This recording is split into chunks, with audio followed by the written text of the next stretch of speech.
Welcome to Dirt City Limits, the Journal's Arts and Culture podcast. I'm Sandra Spironis. On this week's episode, we're going to visit Bermuda, not the island, but the music festival. This year's edition takes place from September 9th to 13th and features such acts as Chad Van Galen, Black Thunder, Fist City, and Scenic Route to Alaska in venues across Edmonton. Today, I'm joined by Bermuda's founder, Dan Lenz. So first things first, what made you want to start your own festival? Originally I decided to do it because I had become a little bit stagnant with being a promoter, and I wanted something to kind of sink my teeth into again. And I saw Hot Plains, and I liked the format. Doing a venue festival was a lot more feasible to do by yourself than trying to do an outdoor one. And then I happened to have 3 shows in a weekend in August long weekend, and I just decided I only had to add a few more things and try to see where it would take me from there. How did you come up with the name? Nothing too unique. I guess we were just sitting around at a pub shooting names around, and that's the one that stuck. I liked it because I could do the most play off the word Bermuda with advertising and with promotion of the festival. How do you go about booking the acts? Do you pick the artists you like, or do their agents come to you, or is it a bit of both? It's getting to be more of a bit of both.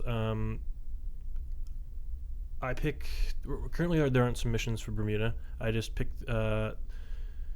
bands that I identify that I want to represent the festival. I try to engage as much of the city as I can. So I have 2 metal shows, I have 2 hardcore shows, I have 2 electronic shows, I have multiple folk shows, some indie rock, some rock and roll. So with so much going on in the city at the same time, I try to not burn people out on the weekend. So that's how I come about with the booking it.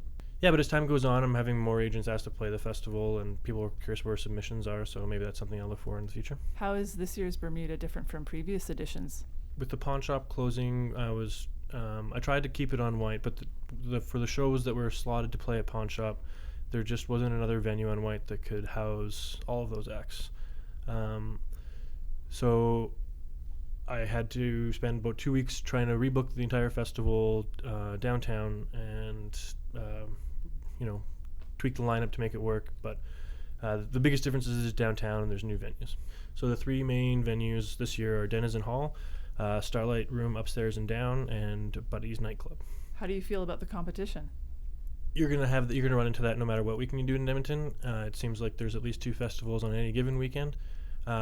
When I had the festival August long weekend, I was going against Golden West Festival and Heritage Days and Big Valley Jamboree and Alberta Beach Fest.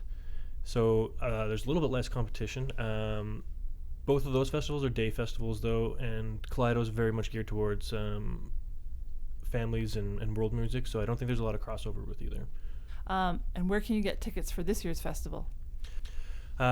Individual tickets and passes can be found at yglive.ca or at Blackbird Music on White Avenue.